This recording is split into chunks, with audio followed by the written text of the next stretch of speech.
Bersatulah Indonesia, jangan pernah terpecah belah. Walau kita berbeda, walau kita tak sama, Radio Republik Indonesia, kita Indonesia sesungguhnya.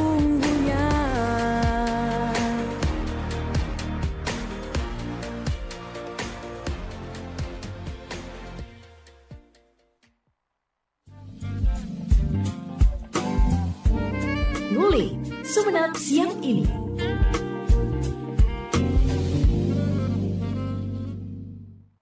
Assalamualaikum warahmatullahi wabarakatuh. Selamat siang pendengar Pro 1 dan juga pemirsa YouTube RRI Sumenep.net. Saya Siti Aisyah yang menemani Anda di Sumenep siang ini dalam program Ngulik edisi lembar pertama di bulan Oktober 2025. Tepatnya kita ada di Hari Kesaktian Pancasila 1 Oktober dan kami juga ingin ucapkan selamat memperingati Hari Kesaktian Pancasila di tahun ini. Semoga Pancasila tidak hanya tertulis sebagai dasar negara kita tapi juga dasar kehidupan kita sebagai bangsa ini. Dan pendengar maupun pemirsa, Anda bisa mengikuti siaran Ngulik edisi hari ini tidak hanya di 101,3 FM tapi juga melalui aplikasi RRI Digital. Anda bisa download sekarang juga atau bisa juga melalui YouTube RRI Sumenep.net. Bahasan kali ini sangat penting karena berkaitan dengan apa yang kita rasakan sebagai warga Sumenep tadi malam. Mungkin juga tidak hanya warga Sumenep ya, di sekitar kawasan Sumenep juga merasakan ada getaran gempa yang tercatat di Laut Bali dan ini yang sudah kedua kalinya begitu di bulan September, di akhir September tepatnya. Semalam tepat pada pukul 23 lebih 49 menit dan 43 detik waktu Indonesia Barat telah terjadi gempa bumi dengan magnitudo 6,5 di 50 km tenggara Kabupaten Sumenep. Kemudian sebelumnya di 24 September 2025 gempa juga terjadi di kawasan Laut Bali, lebih tepatnya di Situbondo begitu ya pendengar, yang paling dekat dengan Situbondo dengan magnitudo 5,7 dan jaraknya 54 km tenggara Situbondo. Lebih jelasnya lagi pendengar dan juga pemirsa, kita akan ngobrol bagaimana kemudian terkait dengan penyebab gempa di Laut Bali ini, kemudian juga dampak dan potensi resikonya bagi masyarakat, serta bagaimana juga nanti kita akan kulik upaya mitigasi dan langkah kesiapsiagaan bersama dengan narasumber yang sudah hadir di studio dan juga sudah terhubung melalui Zoom.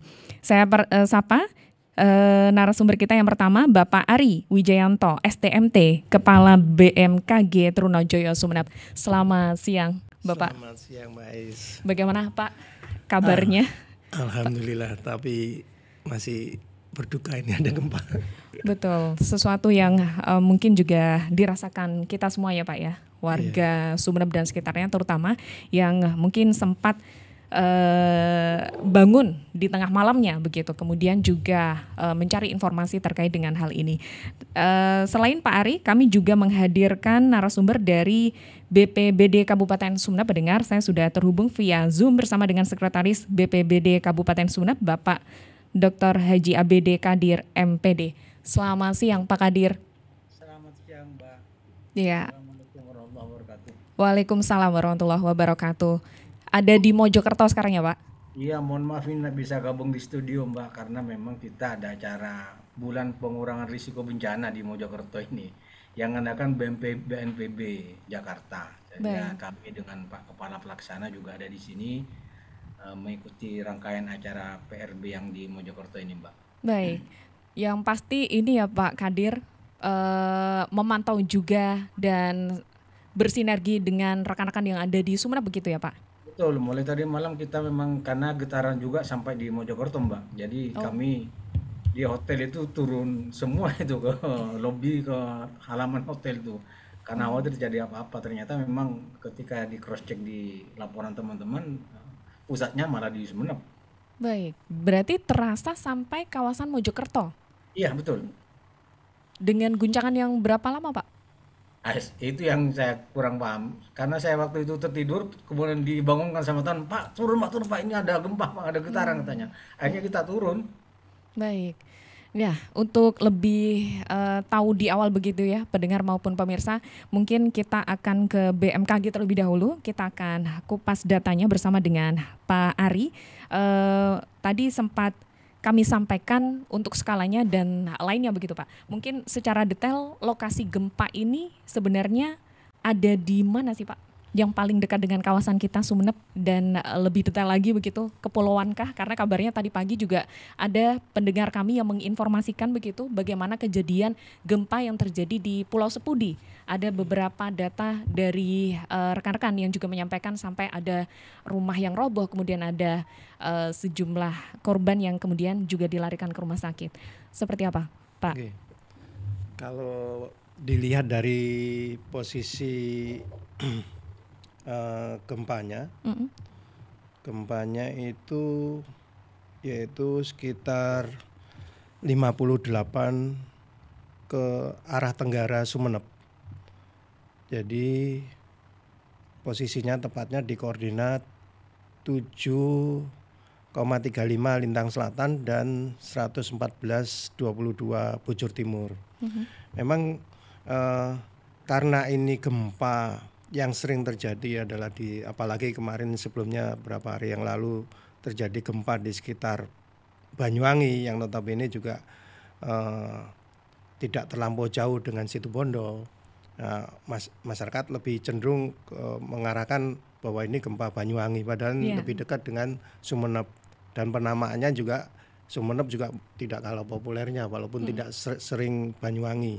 Banyuwangi itu dia ada lempeng yang di sebelah selatan tuh cukup aktif, jadi dia lebih populer, lebih sering muncul dibandingkan Sumeneb. Tapi untuk gempa yang kali ini itu murni lebih dekat dengan Sumeneb, dan itu lebih dekat sekali dengan Pulau Sepudi. Pulau Sepudi ya Pak, yang paling dekat berarti. Paling dekat.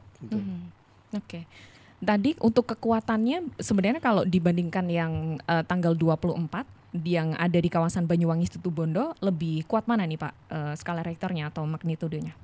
Ya, ini cukup lumayan besar ini. Yang terupdate yang terbaru memang kita masih dari 6,5 menjadi 6 magnitudo 6. Nah, dibandingkan yang sebelumnya yang terjadi di sekitar Banyuwangi itu jelas kalah jauh dengan besaran gempa yang sekarang ini terjadi di Pulau Sepudi. Nah, ini kan berarti akan membawa dampak yang lebih besar di wilayah yang lebih dekat dengan pusat gempanya, seperti itu. Nah, berarti lebih besar yang di Sumeneb Pak? Iya, lebih besar di Sumeneb tentunya. Yang paling lebih terasa lagi ya tentunya di pusat gempanya di Pulau Sepudi itu sendiri, seperti itu.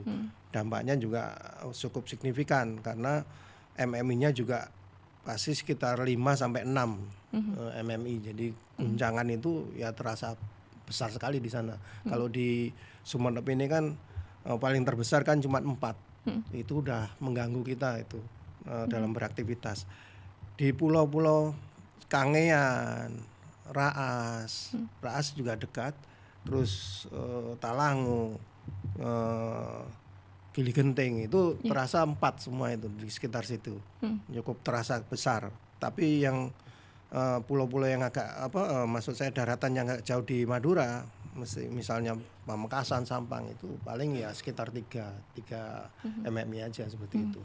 Mungkin bisa diedukasi juga nih Pak ke kita. MMI ini semacam skala dampak kerusakan begitu ya atau seperti apa? Iya, skala besaran guncangan. Jadi kita bisa melihat sekarang udah sangat modern ya. Jadi kita, ini apa ini? Goyang ini. Apa ini truk apa gitu. Nah, terasa. Nah, kalau kita guncangannya sebesar apa? Nah, bisa kita bayangkan dampaknya seberapa besarnya seperti itu. Nah, kita tahu kalau itu udah tahu itu gempa, pertama kita harus tahu dulu itu gempa, kemudian berapa magnitudenya, terus kemudian MMI-nya berapa. Nah, itu kita bisa tahu tingkat dampaknya seberapa besar gitu. Kalau kita cuman goyang aja kita nggak tahu. Kalau udah tahu besarannya segitu pasti berdampak ini, pasti berdampak. Jadi kita harus segera melakukan langkah-langkah berikutnya, yaitu mengecek bangunan misalnya, mengecek lingkungan kita. Misalnya mungkin ada tanah yang retak, khawatirnya seperti itu. Nah, bangunan gempa itu perlu dipahami. Gempa pertama itu biasanya pembangkitnya itu bahaya. Tapi gempa susulan juga itu sama bahayanya, karena cenderung kadang-kadang gempa susulan itu menyempurnakan gempa yang pertama. Menyempurnakan gempa pertama walaupun dia lebih kecil, cenderung apalagi dalam hal gempa seperti ini itu cenderung lebih melandai, lebih kecil. Tapi dengan bangunan yang sudah rusak, dia akan sempurna menjadi khawatirnya menjadi runtuh seperti itu. Baik, dan sebagai perbandingan sebelumnya BMKG juga ini ya menginformasikan ketika terjadi gempa di kawasan Banyuwangi Situbondo ya pendengar maupun pemirsa, jika Anda masih ingat, MMI-nya itu waktu itu kan juga gempanya terasa ke Sumeneb begitu ya Pak? Iya. MMI-nya waktu itu 3 ya? 3 paling maksimal.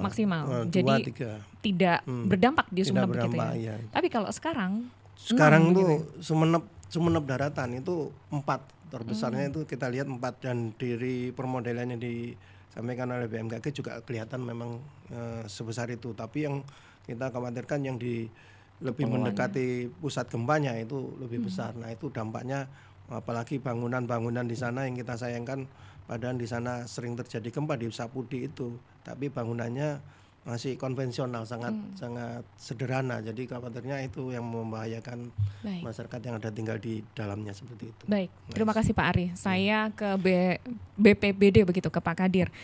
Terkait dengan apa yang disampaikan Pak Ari tadi Pak, apakah juga sudah ada langkah yang dilakukan BPBD untuk melihat dampaknya yang kemudian terdata kerusakan dan termasuk tadi sempat kami sampaikan korbannya begitu Pak? Ya, Pak Kadir? Mungkin masih di mute? Baik, pendengar maupun pemirsa. Terima kasih. Oh ya, silakan Pak Kadir. Itu dampak yang memang dirasakan warga itu sesuai dengan update laporan yang kami terima per pukul 8 pagi tadi itu. Ada 32 rumah warga yang terdampak di situ, kemudian ada 3 masjid, 1 musola, 1 puskesmas dan rumah dinas dokter di Kecamatan Gayam. Kemudian ada juga korban luka itu Mbak, ada 3 orang, Pak Istiqbal, Pak Sahraya dan Bu Maoda. Ini sedang dirawat di puskesmas Gayam. Jadi itu hasil pantauan kami per pukul 8 tadi pagi.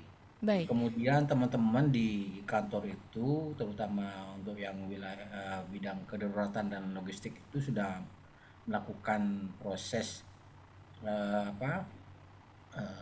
pencarian warga ke sana. Takut ada pendataan juga, asesmen juga ke rumah-rumah warga yang mungkin ada yang terdampak lagi, dan kami juga sudah berangkat untuk melakukan proses distribusi logistik ke teman-teman yang ada di kepulauan, termasuk untuk memberikan distribusi logistik ke masyarakat yang terdampak itu Pak. Pulau mana saja Pak yang tadi disebutkan? Pulau Sapudi, ada Kecamatan Gayam, ada Kecamatan Nonggunong. Ya. Berarti yang terdampak paling banyak itu di Kecamatan Gayam, Pak. Di Gayam. Ya. Iya. Ini secara geografisnya lebih dekat ke titik gempa ya, Pak Ari ya, untuk Gayam ya? Iya, betul. Memang menjadi paling titik terdekat dari pusat gempanya itu, Mbak. Iya, untuk Pak Kadir, apakah di Pulau Raas juga sudah didata Bapak, ada laporan yang masuk atau masih dalam proses? Kami juga dengar dari redaksi di kawasan Talango juga kabarnya ada dampak begitu yang dihasilkan dari adanya getaran gempa ini Pak. Betul, jadi kalau di Talango itu informasi yang kami dapatkan hasil pantauan teman-teman yang asesmen ke lapangan itu ada di Kecamatan Talango untuk desa Gapurana. Kemudian info terbaru barusan itu juga di desa Banuaju Timur kalau tidak salah itu, yang juga terdampak. Jadi untuk wilayah daratan alhamdulillah tidak terlalu banyak, tapi yang paling banyak itu ya yang memang dekat dengan pusat gempa itu di Kecamatan Gayam itu Mbak. Baik, di Talango ini biar tidak simpang siur ya Pak Kadir, apa dampak yang dirasakan di Talango yang tercatat? Apakah dari kerusakan rumah, bangunan, atau sampai juga ada korban? Nah, untuk Talango itu hanya rumah yang terdampak. Rumah ya Pak ya, rumah warga ya? Ya, rumah warga. Sama dengan yang di Banyuwangi Timur kalau tidak salah itu. Hanya rumah warga yang terdampak. Baik. Untuk Pulau Raas Bapak? Pulau Raas masih belum ada laporan. Tapi asesmen berjalan di sana? Asesmen kita terus melakukan update data untuk korban nanti ini, Mbak. Baik. Tidak hanya di sekitaran itu, berarti maksud saya BPBD juga bergerak di seluruh kawasan Sumeneb ya Pak? Secara keseluruhan dicek atau seperti apa Pak asesmennya? Jadi kita terus melakukan pemantauan ke beberapa wilayah yang mungkin potensinya tuh dekat dengan pusat gempa. Kayak kemarin itu kan semalam dilaporkan juga bahwa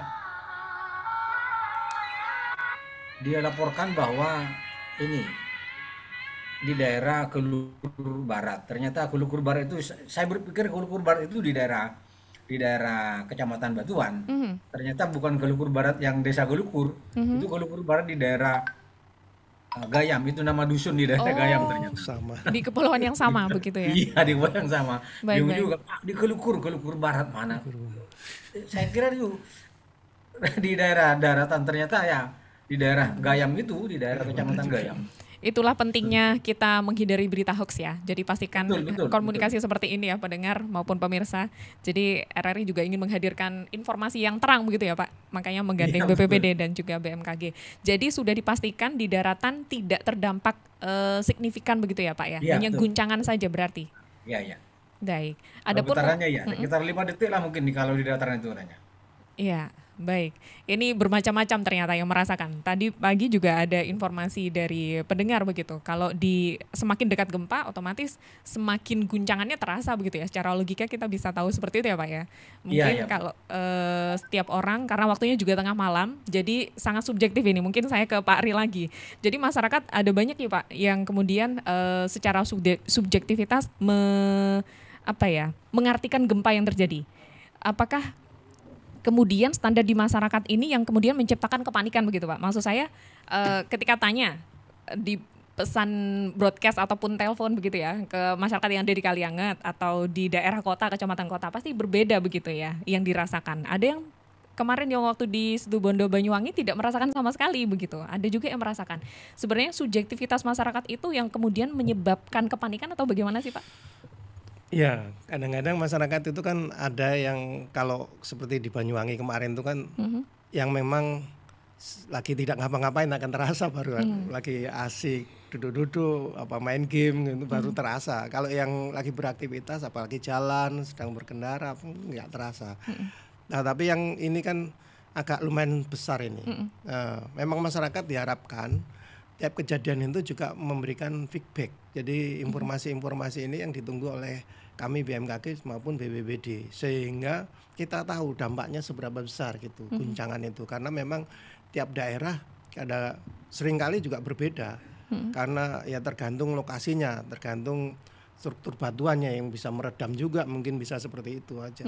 Nah kalau mungkin daerahnya yang daerah lebih lunak, tanahnya dia berpijak di atas wilayah yang lunak, ya getarannya mungkin terasa lebih besar walaupun dia relatif jauh karena rambatan getarannya itu memperbesar atau mengamplifikasi goyangan yang tadi yang ditimbulkan seperti itu. Jadi memang berbeda-beda, tapi tetap kami akan menerima informasi itu, akan menjadi rujukan kami untuk melengkapi data yang kami miliki seperti itu. Baik, iya. Dan yang pasti juga membuat masyarakat penasaran kenapa Laut Bali ini 2 kali terjadi fenomena gempa. Apakah sedang ada pergerakan tertentu begitu yang kemudian bisa diamati atau dalam sejarahnya itu ini sudah sering terjadi begitu Pak? Iya, perlu dipahami gempa itu adalah proses penjawantahan bahwa energi yang ada di dalam atau di tempat itu sudah mencukupi untuk dilepaskan. Nah, alhamdulillah ini kan tidak terlampau besar ya. Jadi energi yang dilepaskan 6. Nah, yang jadi masalah energi yang dilepaskan oleh satu titik ini kadang-kadang menularkan di sekitarnya gitu, kadang-kadang sekitarnya akhirnya yang tadinya belum waktunya lepas, tapi syukur kalau andai kata dia kecil-kecil aja, tapi yang kadang-kadang memicu itu jangan-jangan di sekitarnya jauh lebih besar, ada yang energi lebih besar seperti di kejadian di Bawean itu. Iya, di Bawean. Ya, Bawean itu energi pertama terlepaskan 6. Kemudian ya kita update lagi menjadi 5,9 seperti itu. Terus kemudian kecil. Kemudian terpicu yang satunya lagi timbul 5,5. Terus ternyata masih ada lagi yang lebih besar lagi, 6,5. Nah, seperti itu. Nah, harapannya energi yang terlepas itu dari titik-titik itu, makanya kita juga akhirnya juga memang di seluruh dunia juga belum bisa memprediksi potensi gempa, karena titik-titiknya itu energinya potensi kelepasannya itu kapan. Yang kita bisa lakukan seluruh ahli itu cuman menghitung energi yang sudah terkandung, yang tersimpan terus-menerus itu berapa lama dari pelepasan energi terakhir. Nah, seperti itu. Nah, yang kembali lagi kan yang tadi, nah pelepasan energi ini kalau itu sudah terlepas ya alhamdulillah gitu. Itu. Artinya pelepasan energi yang tadi besarannya kecil itu dalam tanda kutip hikmahnya itu menghindari besaran energi yang jauh lebih besar untuk keluar begitu ya Pak ya? Betul, daripada dia ditahan nggak lepas-lepas akhirnya nggak usah gempa, nggak bisa, memang harus lepas, dia melepaskan gitu, melepaskan sudah istilahnya ya sunatullahnya kalau dia harus melepaskan energi itu. Kalau nggak lepas dia tertahan malah berbahaya. Jadi akumulasinya lebih besar. Nah, masa nunggu yang lebih besar itu. Naudzubillah ya, jangan sampai terjadi. Tapi artinya secara mitigasi begitu Pak, seperti halnya misal kalau yang mungkin terkenal ya, masyarakat awam sangat mengerti di kawasan Jepang itu sangat ya sudah terkenal lah, pasti akan banyak terjadi gempa di sana. Nah, untuk titik yang sekarang ini di Laut Bali ini, apakah kemudian pengaruh dari lempengnya atau patahannya, bahasa-bahasa yang beredar di tingkat awam ini Pak, sehingga ya akan menjadi dalam tanda kutip sering juga kejadiannya di kawasan ini gempa ya gitu Pak? Kita memang titik ini itu adalah sebetulnya bagian dari lempeng Eurasia sebetulnya. Nah, itu memang akan potensi, apalagi titik yang di sini, titik yang di Spudi ini adalah titik yang mungkin titik yang lemahnya di zona itu, area situ. Jadi potensi untuk mudah melepaskan memang sangat mungkin gitu dibandingkan daerah-daerah lain yang jarang mungkin tersimpannya lama. Nah, ini kalau ini kan udah terlalu mudah dan terlalu sering terlepasnya dan akumulasi energinya juga cepat terbentuk gitu. Seperti itu. Eurasia tadi ya lempengnya. Itu membentangnya berarti dari Laut Bali situ atau gimana Pak secara geografis? Satu rangkaian itu. Satu rangkaian. Memang kalau di Samudra Hindia itu kan menunjang dia. Nah, ini kan agak berbeda ini kan gerakan naik dia. Mekanisme pergerakan naik. Jadi thrust gitu aja karena dorongan dari bawah itu. Baik. Mekanisme ya. Baik. Seperti itu ya penjelasannya pendengar maupun pemirsa, untuk Anda yang ingin mendapatkan informasi atau yang punya informasi terkait dengan gempa di Laut Bali yang sedang kita bicarakan, Anda bisa langsung komentar di YouTube melalui live chat atau juga di aplikasi RRI Digital. Bisa juga Anda telepon di 662317 atau 665396 dengan kode area 0328. Anda juga bisa gunakan WA di 08113345 101. Untuk Anda yang mungkin baru saja bergabung, saya bersama dua narasumber di Ngulik Sumeneb siang ini, Bapak Ari Wijayanto STMT, Kepala BMKG Trunojoyo Sumeneb, kemudian juga dengan Bapak Dr. Haji ABD Kadir MPD, Sekretaris BPBD Kabupaten Sumeneb. Saya ke Pak Kadir, masih terhubung bersama kami ya Pak? Iya, Mbak. Iya, tadi seperti yang dijelaskan oleh Pak Ari bahwa di Laut Bali ini kemungkinan akan bisa dikatakan lebih sering terjadi gempa akibat secara geografisnya begitu. Dan tadi juga sempat diinformasikan sebelum kita on air ya Pak, terakhir di Laut Bali di kawasan Sumeneb itu di tahun 2018 atau 2017 juga terjadi gitu ya? Iya, itu yang termasuk tergolong besar, yang kecil-kecil tentunya lebih banyak lagi. Nah, dari pengalaman itu Pak, dari BPBD sejauh ini membandingkan dari data-data sebelumnya, bagaimana Bapak untuk mitigasinya? Kalau tahun 2018 kemarin itu seperti yang berita yang pernah saya baca itu sekitar dampaknya itu di Sepudi ada 246 rumah kayaknya yang terdampak. Iya. Jadi lebih besar waktu itu sih dampaknya itu dibanding yang tahun ini. Mhm. Tapi ya kita berharap ya tidak bisa membandingkan gempa kan nampaknya. Iya. Ya, maaf ini kalau kita bandingkan gempa ya wah ini duka bersama masalahnya ini, Mbak. Iya. Yang bisa kita Tapi lakukan, ya, ya tapi yang silakan yang Bapak. terjadi waktu itu 2018 itu memang lebih besar kayaknya dengan dampaknya dengan yang tahun sekarang. Mhm. Nah, kita berharap bahwa tidak ada dampak lagi nanti dari apa yang terjadi semalam itu sehingga kita juga merasakan nyaman lah. Oh, enggak ternyata meskipun kekuatannya itu 6,5 tapi dampaknya tidak begitu terasa di masyarakat, tidak terlalu banyak korban lah. Kalau sekarang saya katakan tadi ada korban luka itu ada 3 orang, kemudian ada korban rumah yang rusak itu 20-30 berapa tadi saya sampaikan itu. Fasilitas umumnya tadi Ada ada 3 juga ya masjid, Pak? 1 musola, kemudian puskesmas dan rumah dinas dokter. Iya, baik. Ada puskesmas di sana, fasilitas kesehatan yang Ya, juga terdampak ya, begitu ya Pak ya? tapi terdampak tidak terlalu parah lah mungkin, Mhm. karena masih bisa dipakai untuk merawat korban yang luka itu, Mbak. Berarti ini ada evakuasi dari warga yang terdampak atau Ada, bagaimana Bapak? ada. Tadi malam itu langsung dilakukan evakuasi untuk warga yang terdampak itu. Kami kan ada tim yang memang di Gayam itu Mhm.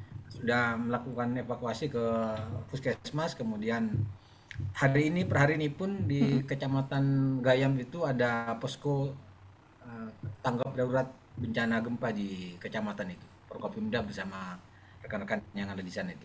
Baik. Dan mungkin kita tidak ingin membandingkan dari sisi kerusakannya ya Pak, tapi pembelajarannya nih Pak. Eh, Terkait dengan apa yang pernah terjadi, kemudian yang saat ini terjadi, artinya apakah masyarakat semakin mengerti Pak terkait dengan mitigasi? Pastinya kan ketika selesai kejadian ada sosialisasi dan ada upaya yang sudah dilakukan pemerintah untuk memberikan edukasi kepada warga setempat. Meskipun tadi ada catatan secara bangunan mereka ternyata masih banyak yang belum permanen begitu ya untuk bisa mengantisipasi terjadinya gempa yang terjadi di Laut Bali dan sekitarnya. Bagaimana Bapak? Jadi kalau mitigasi edukasi sudah sering kita lakukan, bahkan kita juga masuk ke sekolah-sekolah di sana itu. Di tahun 2023 kemarin kita masuk ke sekolah-sekolah untuk melaksanakan mitigasi, menyampaikan tentang bagaimana sekolah aman bencana itu ke sekolah-sekolah di Kecamatan Gayam juga. Dan kami juga terus melakukan proses edukasi ke masyarakat dan ya alhamdulillah ini mungkin ada hasil lah bahwa yang terjadi hari ini tidak terlalu banyak korban, hanya ada 3 korban karena memang itu kan tengah malam sehingga Ya. mereka kan dalam tanda kutip mereka belum siap untuk menerima apa bencana seperti ini dulu, Mbak. Karena memang terjadi pas di tengah malam itu. Baik. Ini berarti keadaan korban dari skala lukanya, luka ringan, berat atau seperti Luka apa Bapak? ringan. Luka ringan ya? Luka ringan, Mbak. Baik, baik.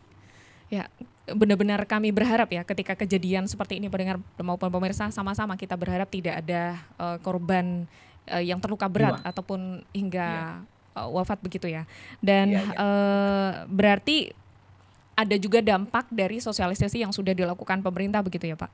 Mungkin Insya Allah ada, insya Allah. iya.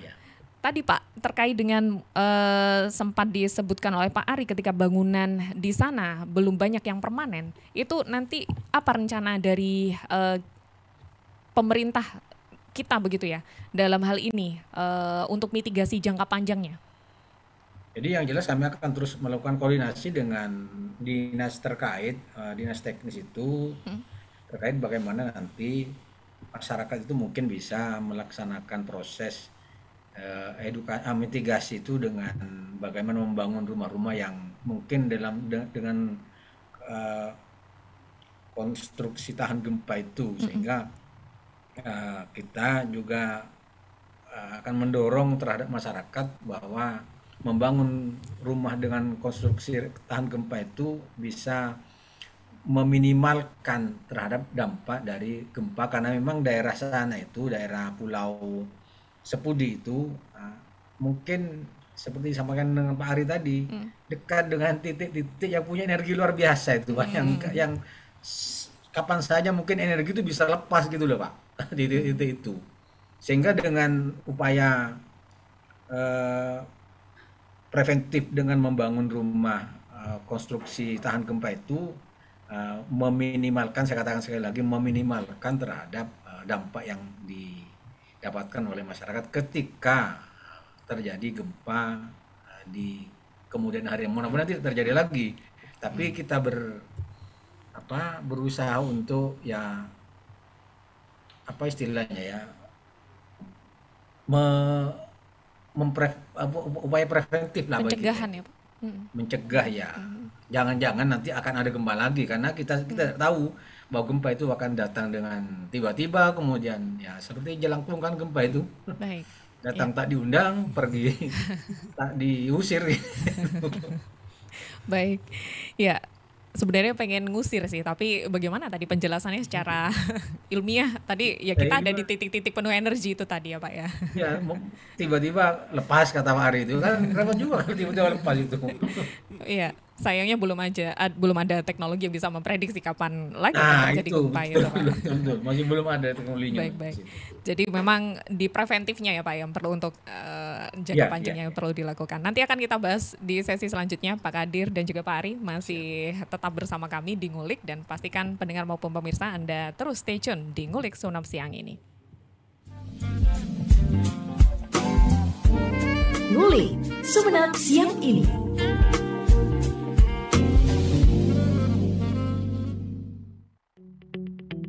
RRI Digital dengan tampilan baru, berbagai konten kolaborasi dari berbagai program nasional, termasuk siaran visual langsung, siaran radio langsung, daftar putar musik, podcast, berita video, dan berbagai fitur interaksi pengguna dalam permainan. Berbagai konten menarik seperti suka, komentar, dan berbagi, serta obrolan langsung dengan penyiar dan pengguna. Pesan langsung dan fasilitas obrolan pribadi antara pengguna aplikasi juga tersedia. RRI Digital tersedia di Google Store dan App Store. RRI Digital.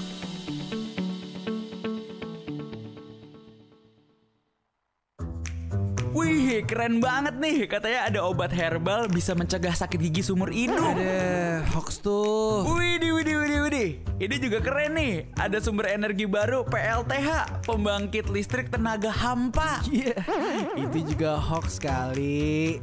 Lu bacanya apaan sih? Aduh, pantesan portal abal-abal lu baca.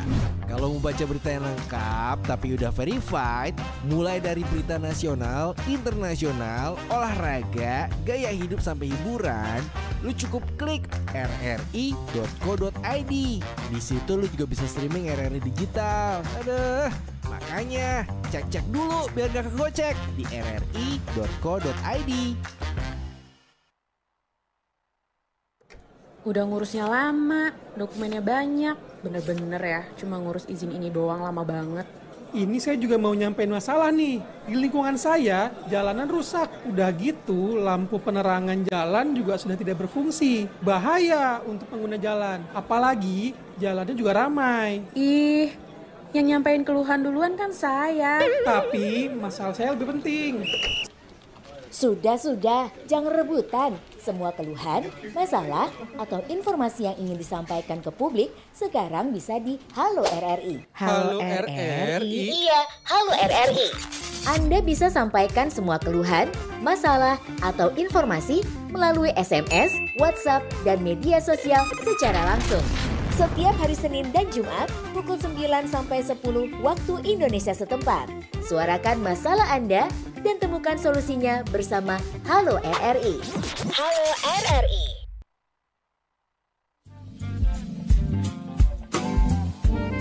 Ngulik Sumeneb siang ini.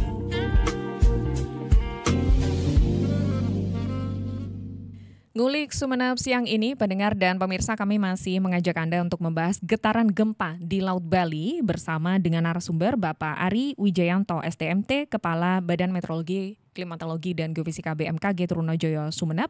Kemudian juga bersama dengan Bapak Dr. Haji ABD Kadir MPD, beliau sekretaris dari Badan Penanggulangan Bencana Daerah BPBD Kabupaten Sumeneb yang terhubung bersama kami via Zoom. Dan kita akan lanjutkan di sesi akhir ini terkait dengan bahasan getaran gempa di Laut Bali. Terima kasih untuk Anda yang sudah mengakses siaran kami tidak hanya di 101,3 FM tapi juga melalui aplikasi RRI Digital dan YouTube RRI Sumeneb. Jangan lupa untuk subscribe, like, komen dan juga share. Dan tadi seperti yang sudah dijelaskan, tadi kita sudah banyak bicara ya Pak Ari dan juga Pak Kadir bahwa gempa yang terjadi di Laut Bali ini yang bisa saya simpulkan satu hal begitu, yang pasti butuh kita catat bersama, ada energi-energi yang tersimpan di Laut Bali ini, sehingga kemungkinan terjadi gempanya itu akan jauh lebih sering dibandingkan kawasan-kawasan lain begitu ya Pak ya. Mungkin yang jadi catatan kita berarti Laut Bali ini daerah-daerah sekitarnya termasuk kawasan Kepulauan Sumeneb, begitu ya Pak? Iya, betul. Dan mungkin yang juga menjadi pertanyaan, karena tadi teknologinya tidak ada yang kemudian bisa memprediksi kapan akan terjadi gempa, meskipun kita sudah tahu titik-titik energinya bisa dihitung secara ilmiah, cuma kan kita tidak bisa menentukan kapan nih memprediksi gempa itu terjadi begitu ya Pak. Nah, yang bisa dilakukan adalah tadi seperti Pak Kadir bilang, kita preventif begitu. Dan masyarakat sendiri, karena kita ingin ingatkan nih pendengar dan pemirsa, kita ada di era digital, di era yang informasi itu sangat bertebaran dengan luar biasa. Agar tidak terjadi kepanikan, kita wajib mencari informasi yang valid begitu. Nah, masyarakat ketika pertama kali merasakan gempa, mencari informasinya harusnya kemana nih Pak arahnya? Sebagai edukasi kepada kami semuanya. Ya, makasih Bu Ais. Perlu untuk menenangkan masyarakat. Jadi gini, gempa itu tidak membahayakan. Sekali lagi, gempa itu tidak membahayakan. Yang membahayakan itu dampaknya. Yang membahayakan itu kan kejatuhan genteng, terus kejatuhan lemari, itu kan itu yang membahayakan. Tsunami. Jadi bahaya itu ada di sekitar kita. Potensi itu kita yang bisa tahu apa yang membahayakan kita. Kalau sudah panik, kadang-kadang hal yang tidak membahayakan sama sekali pun bisa membahayakan kita. Kita udah gempa, panik karena tidak biasa. Tadi sudah Pak Kadir sampaikan ada mitigasi, diajarkan simulasi untuk cara menangani gempa. Kadang-kadang masyarakat panik, mau buka pintu aja bingung. Karena biasa dibuka dorong, karena paniknya tarik, nggak bisa buka-buka. Akhirnya seperti itu. Nah, itu perlu ada latihan terus menerus untuk daerah, apalagi yang rawan-rawan gempa sebenarnya Sepudi itu, agar tidak perlu ada korban-korban. Nah, apalagi dengan pelatihan yang intens, yang terus menerus untuk daerah-daerah yang rawan gempa, terus kemudian masyarakatnya saling peduli, terus assessment. Kalau udah tahu daerah gempa ya jangan naruh barang yang mudah jatuh, misalnya seperti itu, diamankan. Ya taruh hiasan tapi agak diikat misalnya seperti itu.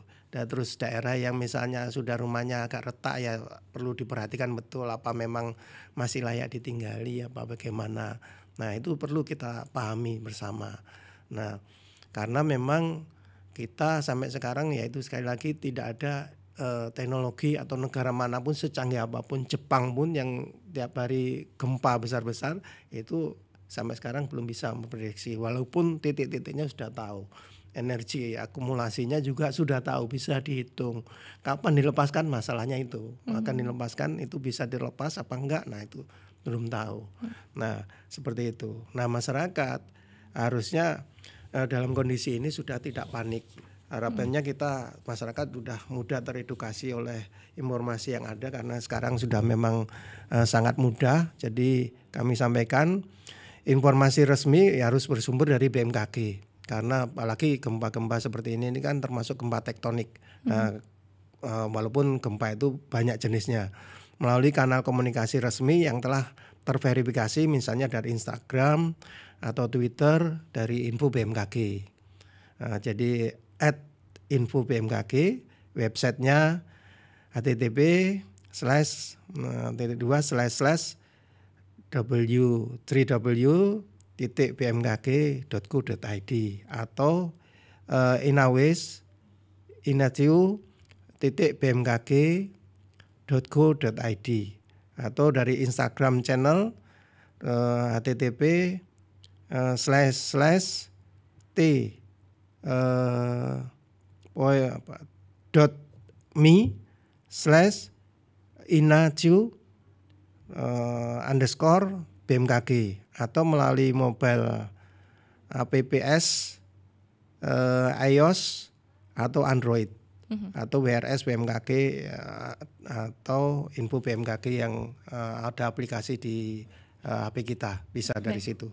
Jadi sudah ada aplikasi yang disediakan dari BMKG untuk mendeteksi itu Pak ya. Selain itu juga di media sosialnya, pokoknya Anda bisa cari yang akun resminya begitu ya dari BMKG. Nah, tadi pelajaran sangat penting Pak disampaikan oleh Pak Ari bahwa ya itu gempanya tidak bahaya, yang bahaya dampaknya. Sehingga yang bisa kita lakukan adalah mencegah dampak itu membesar begitu ya di diri kita masing-masing, dan kita bisa memitigasinya melalui kita sendiri di sekitar kita gitu ya Pak ya. Betul. Mana yang kemudian bisa membahayakan, kita antisipasi itu ya. Ya, kita bisa saling support, saling tolong menolong. Jadi informasi, kalau sudah masyarakat teredukasi, siapapun yang menginformasikan harus kita percaya. Dan kita harus mengambil langkah yang tepat dengan informasi yang akurat. Jadi semua saling peduli dan saling mempercayai dan bisa dipercayai. Kemudian kita bisa mengambil langkah yang untuk itu kebaikan kita semua. Kalau masyarakat sudah teredukasi, seperti itu harapannya. Baik, ya. Dan saya ke Pak Kadir. Bapak? Iya. Apakah sudah ada update terbaru Bapak terkait dengan jumlah korban yang masuk ke BPBD, atau masih seperti tadi yang diinformasikan kepada kami? Masih seperti tadi. Baik. Belum update terbaru. Dan sekali lagi kalau ada yang menanyakan ini Pak terkait dengan kondisi Pulau Raas, masih dalam asesmen begitu ya Pak ya? Proses. Iya. Tadi ada juga yang menanyakan Bapak, terima kasih untuk Pak Adi yang sudah WA di 0811-3345-101. Bantuan akan datang di Pulau Sepudi pada pukul berapa Bapak informasinya? Dan akan dipusatkan di mana titiknya? Nanti pusatnya di kecamatan Mbak. Soalnya hari ini sudah berangkat ini. Kita juga Pak Asisten informasinya sudah ke Talangu tadi untuk menyerahkan bantuan ke sana. Kemudian untuk yang ke Pulau Sepudi mungkin insya Allah ini teman-teman juga berangkat dari Kecamatan Dungkai ini. Untuk transportasi laut berarti masih berjalan normal seperti biasanya Bapak ya? Normal biasa, ya biasa. Oke, baik. Dan hal ini tidak kemudian berarti memutus transportasi antara daratan dan kepulauan begitu ya? Perlu dijelaskan? Iya. Oke. Dan artinya kalau untuk kita transportasinya itu tidak ada masalah, karena memang perjalanan laut kita saat ini tidak ada kendala di ketinggian gelombang, Pak. Artinya kita bisa langsung ke sana untuk melaksanakan proses distribusi bantuan logistik ke masyarakat terdampak. Oke, bantuan logistiknya ini berupa apa saja Bapak? Mungkin juga perlu diinformasikan. Untuk logistik itu mungkin awal kedaulatan itu kita bawa ini terpal, ada paket sembako, kemudian paket lansia, sehingga ini bisa digunakan untuk kedaruratan lah untuk sementara itu. Baik. Kami juga koordinasi dengan pihak Perkimhub yang juga mengasesmen rumah-rumah yang terdampak gempa itu, sehingga mungkin akan ada proses ke depan nanti, karena dinas Perkimhub itu kan dinas yang menangani tentang perumahan masyarakat, sehingga mereka juga akan turut melakukan proses bantuan untuk perumahan masyarakat yang terdampak di Kecamatan Gayam itu mungkin. Baik, iya. Pak Kadir, pesannya kepada pendengar maupun pemirsa, silakan Pak Kadir. Kepada pendengar, para pemirsa, saya berpesan kita tetap harus tenang dalam kondisi apapun, karena dengan tenang itu kita akan bisa berpikir dengan jernih. Kita jangan panik, karena dengan panik orang mungkin akan membuat hal yang semakin parah. Sehingga dengan ketenangan ini kita bisa berpikir jernih, bahwa ketika terjadi apa-apa kita bisa berpikir dengan bagus dan melaksanakan langkah-langkah antisipatif dengan baik pula, sehingga minimal tidak terjadi korban jiwa di dalam kondisi yang terjadi bencana misalnya. Baik. Seperti itu, Pak. Ya, tetap waspada tapi jangan panik begitu ya Pak Kadir ya. Betul, waspada tapi jangan panik. Baik, ya terima kasih Pak Kadir. Semoga agendanya di sana juga rekan-rekan BPBD Sumeneb yang bertugas karena skalanya nasional ya Pak ya untuk program acaranya yang ada di sana nasional, begitu ya. Ini juga bisa terlaksana dengan baik sembari kemudian menghandle ujian atau musibah yang sedang terjadi di kawasan kita Sumeneb tercinta ini juga semoga bisa dihandle dengan baik. Dan kami tunggu Pak update-nya selalu di redaksi kami RRI Sumeneb. Dan juga kami ucapkan terima kasih banyak kepada Pak Ari sudah memberikan edukasi kepada kami semuanya. Kami juga tunggu ya Pak dari BMKG untuk update terbaru terkait dengan gempa ini Pak Ari. Nanti bersama rekan-rekan BMKG kami akan selalu hubungi begitu ya Pak ya. Mungkin ada tambahan, info terbaru, silakan. Sedikit tambahan ini. Ini ternyata sampai jam 9.49 itu sudah terjadi gempa susulan sebanyak 104. Gempa susulan. Artinya? Ya berarti pelepasan titik-titik energinya sudah terjadi 104 kali. Jadi seperti itu. Alhamdulillah. Jadi sudah insya Allah lebih melandai dan akan lebih kondusif. Baik. Tapi tetap harus waspada. Baik. Ya. Dan kenapa kita tidak terasa magnitudenya berbeda ya Pak ya? Berarti semakin kecil gitu ya? Iya, semakin kecil. Lantai dunia yang paling kecil itu 1,9. Baik. Yang paling besar 4,4 dari gempa susulan itu. Baik ya, terima kasih banyak Pak Ari. Sama-sama. Sekali lagi terima kasih Pak Kadir dan juga terima kasih untuk Anda semuanya pendengar. Pastikan Anda terus stay tune di Sumeneb siang ini. Selepas ini kita akan segera menuju Pro 3 RRI di Jakarta untuk update informasi olahraga dalam Dinamika Olahraga. Saya Ais, mewakili kerabat kerja yang bertugas pamit undur diri. Assalamualaikum warahmatullahi wabarakatuh. Waalaikumsalam warahmatullahi wabarakatuh. Salam sehat Ari. Salam sehat juga Pak Kadir. Nguli Sumeneb siang ini.